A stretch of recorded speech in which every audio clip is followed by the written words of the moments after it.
राहुल गांधी का जो है एक नया कमेंट आया है। अगर हम चाइना के एलएसी फेस ऑफ की बात करें, जहां पर उन्होंने कल एक बार फिर इस मामले पर बयान दिया है और ये कहा है कि जो सरकार है वो अभी भी डिनायल में है। अगर हम इंट्रूजन की बात करें चाइना की तरफ से, देखिए राहुल गांधी ने पहले भी बहुत बार इस पूरे मामले पर टिप्पणी की है, जिस पर उन्होंने कहा है कि जो भारत की जो हमारी जो लैंड है वो चाइना को दे दी गई है, सरकार इस पर चुप बैठी है, सरकार कुछ नहीं कर पाई है। इस तरह के जो इल्जाम है वो राहुल गांधी के थ्रू टाइम एंड अगेन इस पूरे मामले पर लगे हैं। पर वहीं देखिए ये जो कमेंट है एक बार फिर वो कल आया राहुल गांधी की तरफ से, क्योंकि कल ही जो हमारे एक्सटर्नल अफेयर्स मिनिस्टर है एस जयशंकर, उन्होंने भी एक क्लियर कट आउट मैसेज दिया था कि ये जितना भी कांग्रेस अभी इंट्रूजन की बात कर रही है, असलियत में वो 1962 में हुआ था और कांग्रेस कभी भी इस पूरे मामले को लेकर सच बयान नहीं करती है। तो सबसे पहले एक बार सुनते हैं कि राहुल गांधी ने इस पूरे मामले पर एक बार फिर से कल क्या कहा था। जिन्होंने 2000 स्क्वायर किलोमीटर हिंदुस्तान का उठा लिया, जिन्होंने हिंदुस्तान के 20 जवानों को शहीद किया, जो हमारे जवानों को अरुणाचल प्रदेश में पीट रहे हैं, मैंने कहा हिंदुस्तान की प्रेस मुझसे इनके बारे में एक सवाल नहीं पूछेगी। उनका लद्दाख की साइड और अरुणाचल की साइड पूरा ऑफेंसिव प्रिपरेशन चल रहा है। हिंदुस्तान की सरकार सोई हुई है। अगर आप उनका वेपन्स का पैटर्न देख लें, वो क्या कर रहे हैं वहां पे, वो युद्ध की तैयारी कर रहे हैं और हमारी सरकार इस बात को छुपाती है और इस बात को शायद एक्सेप्ट नहीं कर पाती। ये लोगों को क्यों गुमराह करते, चीन के बारे में गलत खबर क्यों फैलाते, इसका मैं कैसे जवाब दूं? ये जमीन जो है 1962 में चाइना ने कब्जा किया था, वो अभी कभी आपको बताते नहीं। वो ऐसे आपको इंप्रेशन देंगे जैसे ये कल परसों हुआ है। कभी कभी लोग कहते हैं कि अरे आपको आपकी सोच में कमी है। मेरे सोच में कभी कमी हो सकती, पर अगर मेरे सोच में कमी है तो मुझे पता है कि कहाँ जाना है। मैं अपने मिलिट्री लीडरशिप, फौज या इंटेलिजेंस से बात करूंगा। तो देखिए जब एस जयशंकर ने ये पूरी बात कही, इस पर अपना रिप्लाई दिया, तो वहीं पर कांग्रेस ने एक बार फिर सरकार पर तंज कसा और ये बोला कि बहुत बड़ा डिफरेंस है जो 1962 में हुआ था और जो पिछले 4 सालों में हुआ है।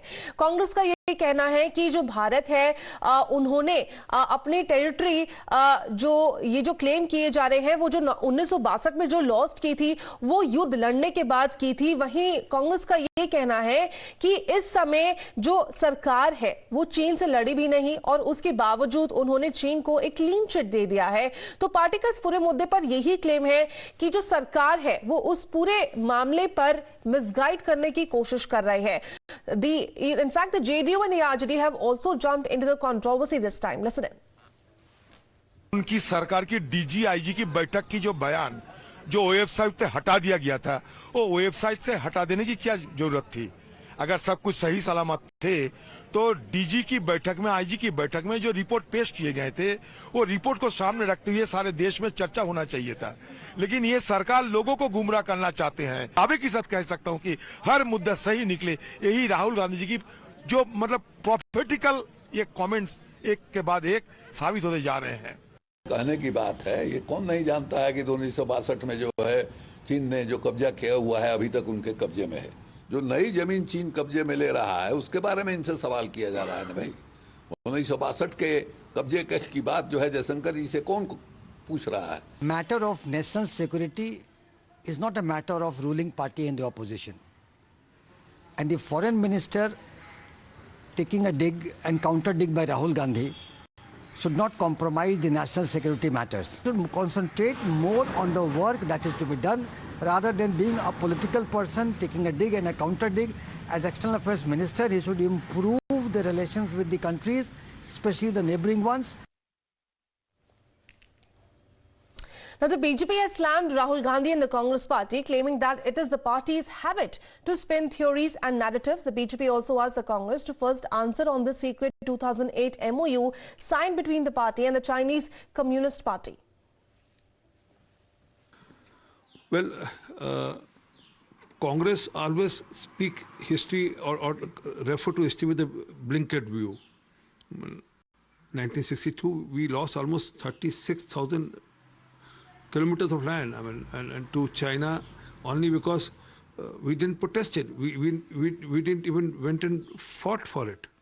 Not only that, even in UP regime till late in 2006 or 7, we again lost almost 640 kilometers of land, and it's not as per us, it's as per the Sham Sharan, then NDA, part of the NSA, National Security Advisory Team. खुद कांग्रेस के रक्षा मंत्री ने सदन के पटल पे कहा था कि कई हजार स्क्वायर किलोमीटर जो भारत की जमीन है वो चीन के कब्जे में है। 2008 में राहुल गांधी जी, सोनिया गांधी जी बीजिंग जाते हैं और चीन के साथ एक एमओयू साइन करते हैं।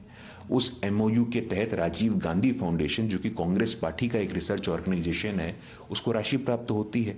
इसको इंग्लिश में क्विड प्रो को कहते हैं। कुछ के बदले में कुछ आपको मिला, कुछ आपने दिया।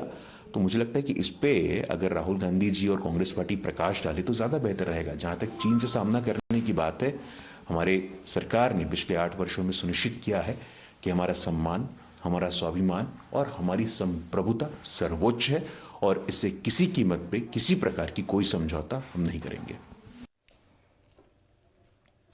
Now, Rahul yesterday once again took a dig at the center, claiming that the Prime Minister was the only person who was under the impression that China had not taken any land. In fact, he said that 2,000 squares of kilometers of land was taken by the Chinese, but the government was not doing anything. देखिए, तो ये सबसे पहले एक और जो statement है वो राहुल गांधी की तरफ से आया है और ये पहली बार नहीं है कि उन्होंने इस पूरे मुद्दे को लेकर ऐसी बयानबाजी की है। कल एक बार फिर उन्होंने सवाल उठाए हैं सरकार पर जो चाइना का जो पूरा इशू है उसको लेकर। तो सुनिए कल भी उन्होंने क्या कुछ कहा।